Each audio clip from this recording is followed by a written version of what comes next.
Richard Southern joins us to chat about some of the day's more interesting stories. Ontario will be rolling out a COVID-19 vaccine passport later this month. But meanwhile, in Florida, Richard? The exact opposite is happening, Erica. I saw this today and I said, we got to talk about it because all the stories today here are about the passports and certificates, right? And we found out yesterday that if a business that's required to doesn't ask for your certificate, they're going to get fined $1,000 here in Ontario. Meantime, in Florida, if a business does ask you for proof of vaccination, they will be fined $5,000, Erica. $5,000, my goodness. Okay. The world that is Florida down there. Yes, Republican Florida Governor Ron DeSantis signed a bill this week that banned vaccine passports. The fines will start September 16th if you're asked to show proof of vaccination. COVID cases have been surging in Florida over the summer, and over the course of the pandemic, 44,500 Floridians have lost their life to the virus in a state, Erica, that has just 7 million more than Ontario. In many ways, you can make some comparisons population-wise between Ontario and Florida, but boy, they have been disproportionately affected by the virus. So you got to scratch your head as to why they bring in this law. It's like entering the upside down. Everything is the opposite of what it is here. Okay, playtime is over for many young video gamers in one country.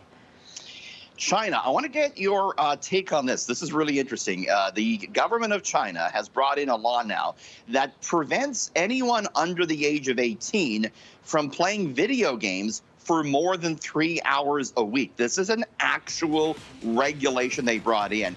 It prevents anyone under the age of 18 from playing more than an hour a day, and they can only play an hour a day from 8 to 9 p.m. on Fridays, Saturdays, and Sundays. Wow. The law is seen as a move by Beijing to further strengthen control over its societies, including the booming tech space. The restrictions apply to any device, including phones, and are seen as a blow to the global gaming industry, the Chinese gaming market, worth some $45 billion. I mean, I guess there's concerns about kids playing video games, but does this go a bit too far, Erica? I don't know. I mean, maybe it should be up to the parents to decide that, right? Instead of the government sort of stepping in on that. And I wonder how they're going to enforce it.